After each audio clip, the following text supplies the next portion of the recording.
శ్రీ దుర్ముఖి నామ సంవత్సర ఉత్తరాయణ శిశిర్ ఋతో మాఘమాస శుక్లపక్ష ఈరోజు ప్రహర్త కాలేషు త్రయోదశే తదుపరి చతుర్దశి పునర్వాసు ప్రహర్త కాలేషు తదుపరి పుష్యా నక్షత్రం. ఈరోజు గురువారం పుష్యా నక్షత్రం కలిసి వచ్చింది. గురు పుష్య చాలా విశేషం. చతుర్దశి మరింత విశేషం. ఈరోజు ఎంత విశేషం అంటే దాన్ని యోగక్షేమంలో మీకు తెలియచేస్తాను ఈరోజు. అయితే ఈరోజు నిన్నటి ఒక కార్యక్రమంలో మనం ఏం మాట్లాడుకున్నాము? యోగాల గురించి మనం మాట్లాడుకున్నాం. యోగాలు భోగాలు అని. అవును కదా. యోగము భోగం అంటే ఏంటి? యోగం అనుకుంటుంది, భోగం ఒకరుకుంటుంది. భోగం ఉన్నవారికి యోగం ఉండదు, యోగం ఉన్నవారికి భోగం ఉండదు. పూర్వాజిత పుణ్యఫలం వల్ల మీకు జాతకంలో తెలియచేస్తారు కొన్ని విచారాల్లో. ఈరోజు పరిపూర్ణమైన మనము పంచభక్ష పరమాన్న భోజనం అంటాం కదా, అలా భోజనం దొరుకుతుంది ఈరోజు అంటాం. అలా దొరుకుతాయి. కానీ యోగాలు అయితే ఉన్నాయి, కానీ భోగం లేదే, తినలేడు. ఎందుకు చెప్పండి? షుగర్ లేదో బీపీ. ఇక్కడ ఆవకాయ తినలేరు, ఇక్కడ మధ్య పాయసము తాగలేడు పాపం. ఇవి రెండు లేదంటే వేరే ఇంకేదైనా ఉంటాయి. జీర్ణశక్తి ఉండదు, తింటే అరగదు. అంటే మనిషికి అదే యోగం అయితే ఉన్నాయి, పాపం అంతా చేసుకుంటాడు. కానీ ఇంట్లో పిల్లులు పెళ్ళాము పిల్లలు వాళ్ళు వీళ్ళు పని వాళ్ళు అంతా బాగా నచ్చగా తింటాడు. ఇతను రోజు ఉదయం 5 గంటలకే వెళ్తాడు, వెళ్ళి ఏదో చేస్తాను, రాత్రి 12 గంటలకు వస్తాడు. ఇలా చేసి చేసి చేసి చేసి చేసి చేసి చేసి చేసి సగంలోనే అన్ని రోగాలు తెచ్చుకొని ఆఖరికి అప్పటి వరకు ఏం ఆలోచిస్తారంటే టైం ఉందిలే, ఇప్పుడు కష్టపడే టైంలో కష్టపడిపోవాలి, మళ్ళీ బాగా హ్యాపీగా లైఫ్ లీడ్ చేయొచ్చులే, ప్రశాంతంగా ఉండొచ్చులే అని ఇక్కడంతా కష్టపడతాడు. కానీ అక్కడ మొత్తం ప్రశాంతత పోతుంది. అలానే ఇక్కడ మీరు బద్దకించుకొని సోంబేరులాగా ఏమి పని లేకుండా ఉండండి నేను చెప్తా లేదు. ప్రతి ఒక్క దానికి లిమిట్ ఉంటుంది. కడుపుకి ఎంత భోజనం కావాలో అంతే తినాలి. ఎక్కువ తింటే అజీర్ణం, వామిట్ అయిపోతుంది. అర్థమైంది కదా. దేహానికి ఎంత ఒక రోజుకి ఇంత పని చేయాలో అంతే చేయాలి, లేకపోతే దేహం అలసిపోతుంది. అంతే కదా. ఇంజన్ కూడా ఈ దేహానికే ఇలా ఉంటే మనం తయారు చేసే పెట్రోల్ రోజు పోసి కారుతో నడుపుతాం కదా, అది ఎప్పుడైనా ఎక్కడ మనకు చెప్పి పంచర్ అవుతుందా? ఎప్పుడో పంచర్ అయిపోద్ది. అవును కదా. అది 10,000 కిలోమీటర్లు, 15,000, 20 కిలోమీటర్లు అయినాక ఆయిల్ చేంజ్ చేయాలి దానికి కూడా. అలా ప్రతి ఒక్క దానికి ఆయిల్ చేంజ్ చేస్తూ ఉంటేనే అది బాగుంటుంది. అలా దేహానికి కూడా ఇదింత ఇదింత ఇదింత అని లిమిట్ ఉంటుంది. దాని ప్రకారం వెళ్తే కరెక్ట్గానే ఉంటుంది. ఇవన్నీ కూడా ఎందుకంటే మనిషి ఆలోచించే దాన్ని బట్టి, చేసేదాన్ని బట్టి ప్రతి ఒక్క దాంట్లో మనము అబ్జర్వ్ చేయాలి. ఎక్కడ ఎలా ఉండాలి, ఎప్పుడు ఏం చేయాలి, భోజనం ఎంత తినాలి, ఎవరితో ఎంత మాట్లాడాలి, రోజు ఉదయంకి ఎంచోపు మనం లేయాలి, ఎంచోపు యోగా చేయాలి, ఎంచోపు ధ్యానం చేయాలి. ఎప్పుడు కూడా మనిషి ఆయుష్ వృద్ధి, ఆయుష్ మంచిగా ఉండాలి అంటే భోజనం లేకపోయినా రోజు ప్రాణాయామం చేయాలి. హిమాలయ మేము వెళ్తాం కదా, భోజనం ఫుడ్ నీళ్ళు ఏముండదు, అంతా ఐసే. కానీ మేము తిరగాలి, పారాడాలి, కడుపు ఇంకా భోజనం ఉండడం. మాకేమి గాలే, ఊపిరే భోజనం. అంటే ప్రాణాయామం చేస్తాం, వాయుభక్షణ క్రియ చేస్తాం, అదే మాకు భోజనం. మూడు రోజులున్నా, వారం రోజులున్నా భోజనం లేకుండా మేము బాగా మంచిగా ఉన్నామంటే గాలే మాకు ఆహారం. గురూజీ విజయవాడ నుంచి శాంతి కాలర్ లైన్లో ఉన్నారు, వారితో మాట్లాడదాం. హలో అండి. నమస్కారం అండి. శాంతి గారు. నమస్కారం అండి. నమస్కారం అండి. ఎవరి గురించి తెలుసుకోవాలనుకుంటున్నారు? మా పాప గురించి అండి. తప్పకుండా అండి. అమ్మాయి పేరు, నక్షత్రం చెప్పండి. పాప నక్షత్రం తెలియదండి, డేట్ ఆఫ్ బర్త్ చెప్తాను. చెప్పండి. జయతి, నవంబర్ 23, 2009, మధ్యాహ్నం 12-2 మధ్యలో పుట్టిందండి. సరేనండి, మాట్లాడండి గురూజీతో. నమస్తే తల్లి. అలాగే.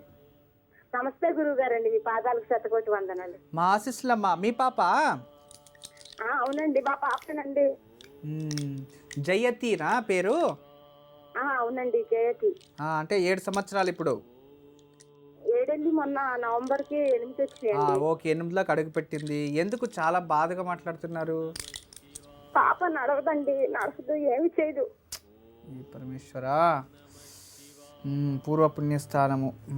సరి తల్లి, ఎన్ని సంవత్సరాల నుంచి అలా ఉంది?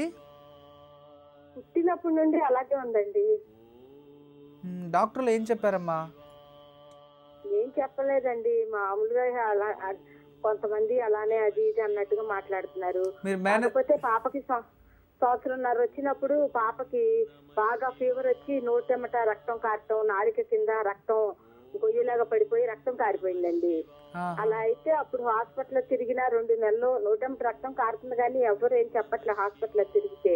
ఉమ్, అప్పుడు తెలిసిన వాళ్ళు ఎవరో ఒక ముస్లిం ఆయన దగ్గరికి తీసుకెళ్తే ఆయన చూసి పాపకి నాగదోషం ఉంది, వాళ్ళ నాన్నగారు పావును చంపారు ఉమ్, అని చెప్పారు. ఉమ్, అని చెప్పి ఆయన ఏదో చేశారండి కొన్నాళ్ళు. చేసిన తర్వాత పిల్ల అది రక్తం కారటం అది తగ్గింది కానీ పాప నడవటం ఏమీ చేయట్లేదండి, చూడటం కానీ మాట ఏమీ లేదు. ఉమ్. మీరు మేనరికంలో పెళ్లి చేసుకున్నారా? అవునండి. అది తల్లి ప్రాబ్లం. మీకెంత ఏజ్ ఇప్పుడు? నాకు 39 అండి. మీ భర్త ఏం పని చేస్తారు తల్లి? హోమ్ గార్డ్ చేస్తారండి విజయవాడలో. మళ్ళీ మీరు డాక్టర్ని కన్సల్ట్ చేయాల్సి ఉంటుంది, మాకు మళ్ళీ ఇలా సంతానం చేసుకుంటే మళ్ళీ ఇలాంటి ప్రాబ్లం వస్తుందా అని. అంటే ఇంకా మేము కళలు పాప ఇలా ఉండేసరికి మేము వెళ్ళలేదండి ఇంకా. చూడండి ఇప్పుడు టైం ఉంది తల్లి, మీరు ఏమైనా ప్లాన్ చేసుకోండి ఇంకొక పాపకి. అంటే ఈ పాప కోలుకోదండి? పాప కోలుకుంటుంది తల్లి, నిదానము. ఒక పాప ఉంటే ఇలా ఇద్దరుండి ఇంట్లో తప్పేముంది? తప్పేం లేదులేండి. ఇప్పుడు మాట్లాడిస్తే మాట్లాడుతుందా? ఏం లేదు. ఏం లేదండి, ఏం మాట్లాడితే ఏం చేయదండి. ఓకే, మనం మాట్లాడేది అర్థం అవ్వదు. ఏం తెలియదండి, తను అసలు ఆకలి అవుతుంది అదేం చెప్పలేదు, ఏమీ చేయలేదు. ఓకే ఓకే, కాళ్ళు చేతులు ఏమీ పని చేయదు. పని చేయండి, మెడ కూడా నిలబెట్టలేదు. అంటే పరిపూర్ణమైన కాళ సర్ప శాపం వచ్చింది. ఓకే, శ్రవణ నక్షత్రంలో మకర రాశిలో జన్మించిందమ్మా ఈమె. శ్రవణ నక్షత్రం మకర రాశి, సంపూర్ణమైన కాళసర్ప ఈమెది తండ్రి చేసిన ఏదైనా పూర్వాజిత కర్మఫలము అని చూపిస్తుంది తల్లి. పూర్వాజిత కర్మఫలము. వెనుక జన్మలో వీళ్ళు ఏదో ఒక బ్రహ్మహత్య దోషం చేశారు తల్లి ఆ పాపం ఇది. ఎందుకంటే ఈమె జన్మజాతకం చూస్తూ ఉంటే ఇక్కడ ద్వితీయ తృతీయ పూర్వాజిత కర్మఫలం. ఇది పరిస్థితి ఉన్ని తల్లి. అష్టమ కుజుడు, షష్టమ కుజుడు, నీచ కుజుడు కర్కాటక రాశిలో ఉన్నాడు. మీరు ఒక పని చేయండి, పుట్టమని తెలుసు కదా, పుట్టకి ప్రతి మంగళవారము వెళ్ళి పుట్టకి పూజ చేసి పుట్టమన్ను తీసుకువచ్చి దాన్ని శివలింగం చేయాలి, దానికి పూజ చేయాలి. మళ్ళీ దాన్ని నీళ్ళలో కలిపేసి అమ్మాయికి దేహం అంతా పూయాలి. సాయంత్రం మంగళవారం సాయంత్రం తర్వాత బుధవారం స్నానం చేపించేయండి. అలా ప్రతి వారం చేపిస్తూ ఉండండి. తర్వాత అమ్మాయికి మెదుళ్ళలో ఈమెకు బాడీ ఎదుగుతూ ఉంది కానీ ఏది లేదు అంటే బ్రెయిన్లో ఏదో ప్రాబ్లం ఉంది అని అర్థమవుతుంది తల్లి. ఈ బ్రెయిన్ ప్రాబ్లం మనం ఏం చేయొచ్చు అంటే ఈ బ్రాహ్మి సరస్వతీ చూర్ణం అని ఉంటుంది. ఆ సరస్వతీ చూర్ణాన్ని మనం ఏం చేయాలంటే ఇప్పుడు అమ్మాయికి పాలల్లో కల్పిస్తే అది స్టమక్ నుంచి బ్రెయిన్ తీసుకుంటుందో లేదో తెలియదు, కానీ ఊపిరి పీలిస్తే బ్రెయిన్కి వెళ్తుంది.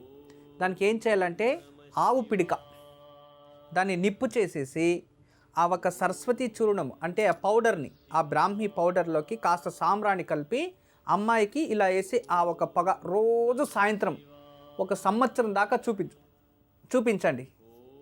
ఖచ్చితంగా అమ్మాయిలో కాస్త మార్పున వచ్చి కొంచెం నడవడానికి తన పని తను చేసుకునే మాత్రం చెయ్యొచ్చు. తర్వాత ఈ ఒక అలోవెరా జ్యూస్ వస్తుంది.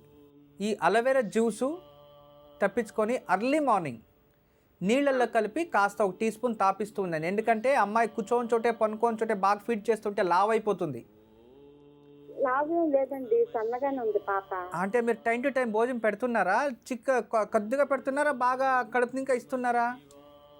అంటే తను తిన్నంత పెడతానండి నేను. ఆమెకు తెలియదు కదా కడుపు నిండిందో లేదో. నేను అదన్నమాట. అయితే మీరు అలోవెరా జ్యూస్ ఇస్తూ ఉండండి, అంటే డైజెషన్ క్లియర్ అవుతుంది. అంటే వాళ్ళు ఏం తిన్న దేహానికి పుష్టి వెళ్తుంది అని, అంతే. దానికోసం అలోవెరా జ్యూస్ ఇస్తూ ఉండండి.